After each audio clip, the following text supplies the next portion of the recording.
I got the chance to see this movie early thanks to AMC's Screen Unseen. Highly recommend it if you're interested in seeing early previews of movies. So let's talk about the Book of Clarence.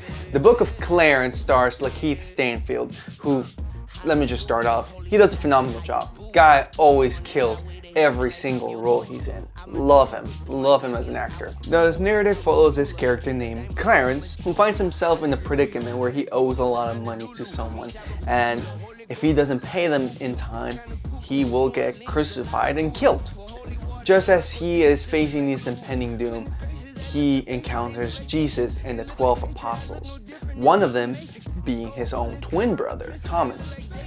So he sees the influence that Jesus, the Messiah, has around everyone in town. And he thinks if he can achieve some level of that, he can get forgiven for the debt that he owes.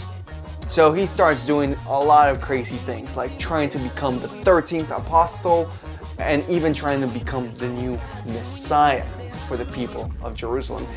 And you might think that this is kind of like a despicable character, but the way Lakeith Stanfield plays this role makes you sympathize with him, even though he's trying to do something that might not be the most morally right decision.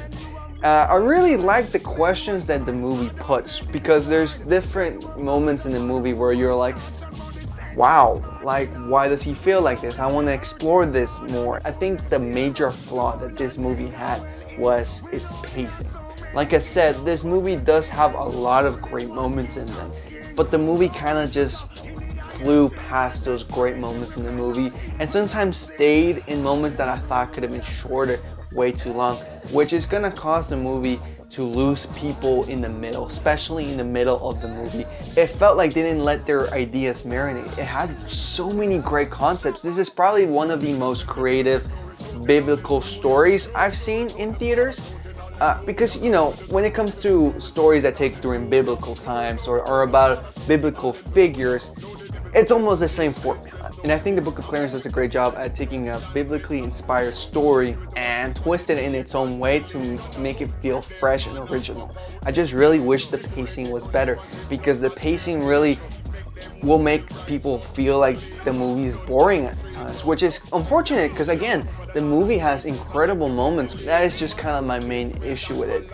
The movie does have also some creative transitions and editing choices that I personally liked the creative aspect to it, but for some people it might seem goofy. So it depends on your subjective opinion on that matter. Overall, I did enjoy the Book of Clarence. I just think the pacing of the movie might have costed this film from becoming one of the greats and rather just being a good movie, which is not bad. A good movie is always enjoyable.